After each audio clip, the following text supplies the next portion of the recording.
Hi there. Welcome back to our Financial Streams podcast with Joshy and myself, Mikey. Josh, you've got a great idea about sort of breaking up, I suppose, some of the content in the financial planning space into sort of more demographic or age-based. Today we just want to start from scratch, I suppose, people starting their first job and things like that. Yeah, it came off the back of I went to a barbecue recently and someone actually asked me at what stage should I get advice, and the answer varies between people, but it got me thinking there are significant events that happen that do necessitate coming in and seeing a financial planner or an accountant, those bigger things, but also throughout your journey, whether you're starting your first job or you're at the other end where you're trying to gift your assets to your children or grandchildren. There's quite a lot that we cover across the whole spectrum. Yeah. So I thought, let's break it into a few different segments, just common questions we hear, things that people might not have learnt in school, and go through the stages. So today is about laying the foundations, typically someone in their mid to late teens, starting their first job up to sort of their late 20s, early 30s is sort of the demographic split. So let's start with the first one. I suppose someone starting their first job at Macca's or whatever, or whatever they choose. So I suppose certain documentation that they would need. They need a tax file number. They need a super fund. Can you explain how they go about that, or what's involved in that, or what they are? So assuming you've got a child, they've started their first job, some things that you want them to start thinking about. Naturally, you'll need a tax file number.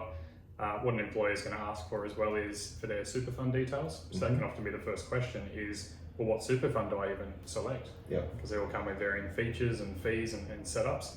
Probably less important at the start, because optimizing something by 1 or 2% when there's $1,000 in it doesn't move the needle, but certainly something people should be thinking about is, what super fund do I select? If you're someone who is that 16-year-old, every dollar you make, given that you have a lower hourly rate of income, is quite precious to you, so understanding your pay slip's really important as well. One, get a pay slip, make sure that's true. That is the law, you do get one. And normally it's in the same frequencies you get paid. So if you're on a fortnightly pay cycle, you should be getting a pay slip from your employer. And then just understanding how your pay slip actually works. You'll see terminology you're not familiar with, so things like gross income versus net is really important. So understanding why a percentage of your income might go to tax, assuming that you're over certain thresholds, over the tax-free threshold as an example. So can you explain the difference between gross versus net? So we've done a previous podcast on this as well, but I'll quickly run through it. So the analogy I use, or at least the visual to keep things straight in my head, is assume you're holding a basketball. It's been kind of rolling around on the concrete as you've been playing with it. It gets a little bit of muck on it, so it's a bit gross. When you throw that ball through the hoop, it's effectively assume that it's going to take some of that gunk off it, and what you then catch at the end of it is the net income. So it's already taken the tax out. So that's kind of my simplest explanation on to keep it straight in my head. There's a couple of different analogies you can use, but net income is after tax. And you mentioned about superannuation, about people finding a fund. Can you explain what is actually superannuation? That's a good one. So technically, if you actually look at what superannuation is, because there's a lot of myths and things that surround superannuation, but effectively it's a trust. So if you've ever watched a TV series or a movie, you've heard about these trust fund kids. We all kind of know what that means. It's there's a pot of money that's been earmarked for a certain time that it can't be accessed until. So an example might be age 21 or age 25, you then get access to this pot of money. So in Australia, they've got the trust system we have for superannuation is around retirement. So effectively, a portion of your salary gets put away every pay cycle. At the moment, it's 12% based on the current financial year. So 12% of pretty much your gross wage is your responsibility for your employer to contribute to your superannuation fund. So I suppose another little tip, just to make sure that the employer's doing the right thing, which most do, that they're putting the money into the super fund you nominate. Check your pay slip, have your app set up on your phone as well. Most of super funds will have that now. Desktop versions are a bit better, but always just do your double checking. One of the common pitfalls I see, and that's what I want to cover today, of some things people should be thinking about, is assuming that super is such a far away concept that they just don't even think about it.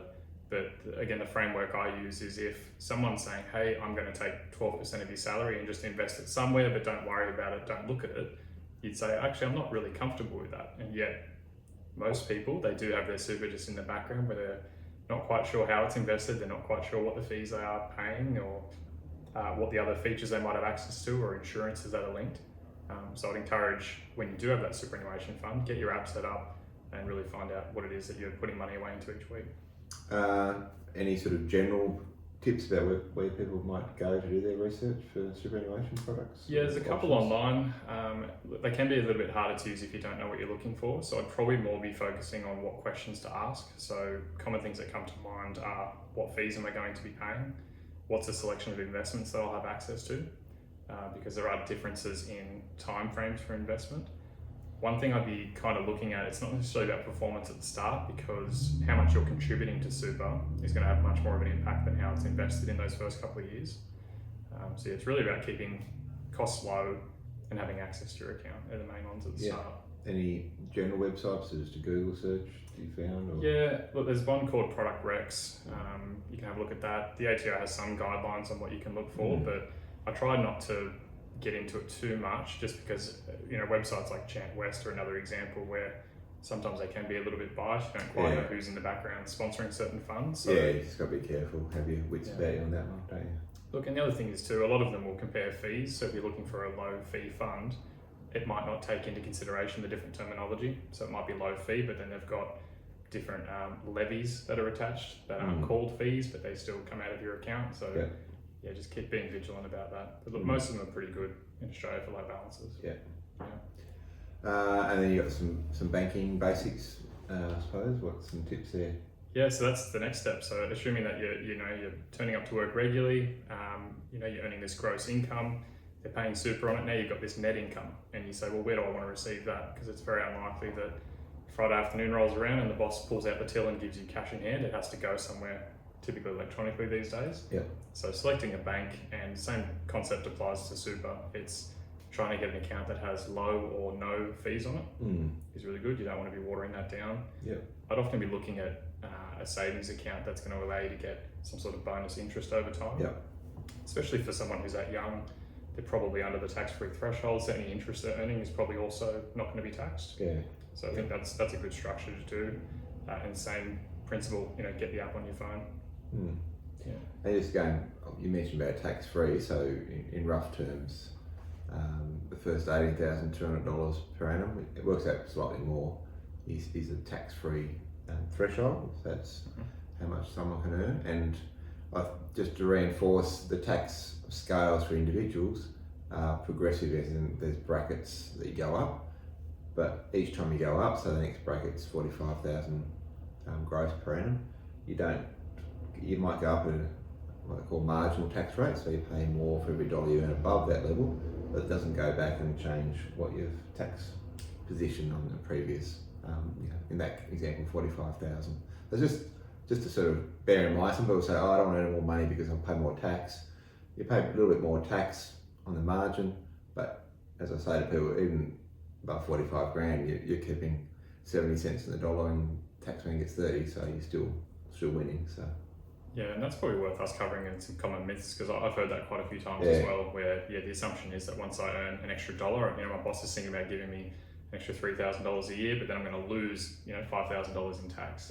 Not how it works. You got some sort of a question about your money mindset and where you might sort of inherit or take on board others' mindsets. So quick story about that barbecue I'd mentioned earlier. So the context there was I had a cousin, if he's watching, how you doing? And it was, do you have any advice for someone who's, I'm about 10 years in front of him in terms of experience, and he was saying, what do I need to keep front of mind? And I said, it's probably more important at your age that you figure out who you want to be rather than focus on what you want to do for a career. Because who you are is going to shape everything else. Your career comes off the back of it. How you select a partner is going to form part of that as well. As well as your viewpoints on money. So listeners will know that divorce can be quite derailing for a lot of people, not only mentally, emotionally, but financially. So figuring out who you are and your relationship with yourself is really important. That flows through to how you manage money. So fixed mindset versus a growth mindset. So to unpack that a little bit, I'd be talking about fixed mindset is probably dealing more in your black and whites, where I am just this way, or things that just have to have this certain outcome. versus growth is you actually get to take control and improve your life. So what I would encourage people to do as part of this is, again, get your apps on your phone, start understanding where your super is, understand how your pay slip works. You probably hear people throwing around terminology like salary packaging, salary sacrifice. Really educate yourself on those types of things, because the decisions you make when you're young have a huge impact on who you are later on and what your financial position is. An analogy that comes to mind is if you were heading to Cairns for a holiday, you wanted to escape the Tasmanian cold. If that plane is off by 1 degree, by the time it travels a few thousand kilometres, you've missed the mainland entirely. And so it's really important when you're in your teens, your 20s, your 30s, to get these fundamentals right, because over time you'll really start seeing that separation between you and your peers. Yeah. Well, I might move on to the next stage, I suppose, of potential people's journey. And they might be doing some study and HECS debt. What is that? What are some of the tricks and traps with that? Yep, so HECS or help debt, those of you who might be familiar, it's effectively a higher education loan that you can go into an agreement with the government where they agree to fund your education and then you pay it back at a later date. There's been a little bit of conjecture around how that gets repaid over time with indexing and things. We probably won't go into that right now, but just understanding that, like I said before, figure out who you want to be and the career will follow. That also comes down to, well, what kind of education should you pursue and what's the return on that going to be? And then also understanding how that affects your pay slip, because once you earn over certain thresholds, those debts need to be repaid, and that affects your ability to put money away in savings or go on a holiday or save for a house, etc. Yeah, one sort of little tipper with the HECS debt, different lenders have different approaches now in terms of how they treat that debt and the repayment of that. So if you are looking for, say for a home loan, it's worth shopping around or going via a broker to sort of find the right match for yourself and how they account for that. That's a fairly recent sort of change to some of the approaches of how they look at that debt repayment from a serviceability perspective. And then you got, so we're talking about debt, so what are some of the types of debts that people might take on board or consider? Yes, there's a couple of major categories, and some are more common in certain demographics. So I would say if you're 16, you're probably not worried about a home loan because you're not eligible to apply for one until you're 18. But certainly things like your afterpays probably start coming into it, and they're often not seen as a debt because they'll often advertise, interest-free, not necessarily accounting for the fees you need to pay, which is still a cost. Yeah. So personal loans would be another one. Some people will borrow money to buy things like cars or pay for a holiday. Yep. Credit cards, one we're all familiar with, higher interest rates, easy access to money, but you can get unstuck really quickly. Yeah. And then you start moving into your larger ones, like your home loans. Mm. So your major forms of debt. So I think, again, where a financial planner can come into it, and this is where knowing the difference between when you need to get general advice and personal advice, I think is important. Yeah. Which is probably a good time to remind everyone who's watching, this is general information. Certainly this is just to help you ask better questions and to research more info. But if you've got questions, come and see us. At the moment it's keeping really general. If we go back from the start, so understanding your pay slip, how the money comes in, how it leaves, what impacts your general lifestyle can have on things like your after-tax pay. So again, help debt, credit cards, all of those types of things are going to have an impact. What I want to quickly move on to is, assuming you've gone through your first job, you've probably finished your degree, so you are paying that help debt. You're probably now starting to think about the next stages in life. Where do I go from here? So it's how much should I be putting into superannuation might become a factor, or I'm saving for a house, and so budgeting really becomes important as well. Yeah. So that's probably the next step. Tips on budgeting? Yes, I mean the macro one would be make sure more's coming in than going out would be a real win. Yes, that's a good tip of the day. Yeah. Look, there's a lot of tools out there. I think again, if you've downloaded the app on your banking and you're starting to find out how your pay comes in and how expenses leave, most of them will have a budget tracker in there. Yeah. And it can help you categorize expenses, and you can set those thresholds for yourself. And any sort of bucket methods or allocation methods that you've sort of seen or you adhere to? Yep, so there's something called the 50-30-20 rule. So have a Google of that if you want to get some more information on what that looks like. But effectively, half your income goes towards your day-to-day living expenses. Let's call them food, fuel and fun. You then want to be setting up 30% for that long-term side of things. So maybe it's mortgage repayments, superannuation contributions, and the like, and 20% is a bit of a savings buffer, just so you got that security. Yeah. And that scales up as your income Yeah. goes up as well. That way you don't, have the negative impact of lifestyle creep, which can happen and does happen. Yep. The example that comes to my mind is I look fondly upon my first car where there was a bit of a hole in the floor while you were driving and you had to wind every window manually, and all of a sudden you upgrade all your cars and now you get heated seats, which is really nice in Tasmania, and it's really hard to go back to the winding your window up car. Yeah. Just be vigilant of that. Anything else you'd like to cover off today, Josh?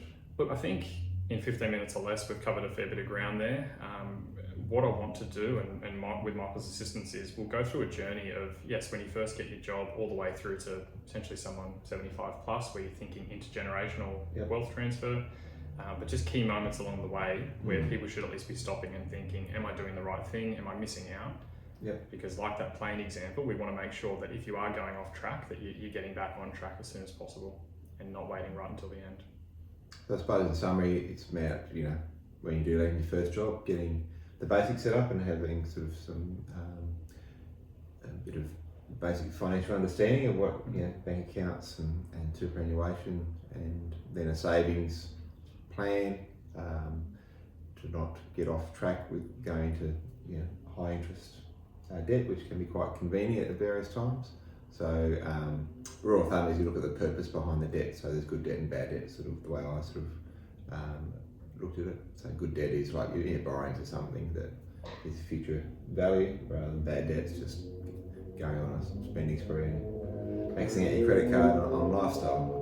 So that's sort of something to be aware of. Like the easy philosophy that comes to mind there is easy choices, hard life, hard choices, easy life. So sometimes just delaying those quick wins that seem really attractive at the time, but not recognising the long-term impact of that high interest rate. Yeah, and that budgeting, and I agree with you. There's a whole host of a lot of the banking platforms now. It's really good apps to track your expenditure, so you got to do a flavour and consider that bucket method that works as well. Yeah, and we do have a spreadsheet that's available. So if anyone's interested, feel free to reach out, and we can send you a copy of a budget spreadsheet that you can have a bit of a play with as well. Good one. Fantastic. Oh, thanks for your time, and we'll catch up shortly. Yeah, see you in the next one.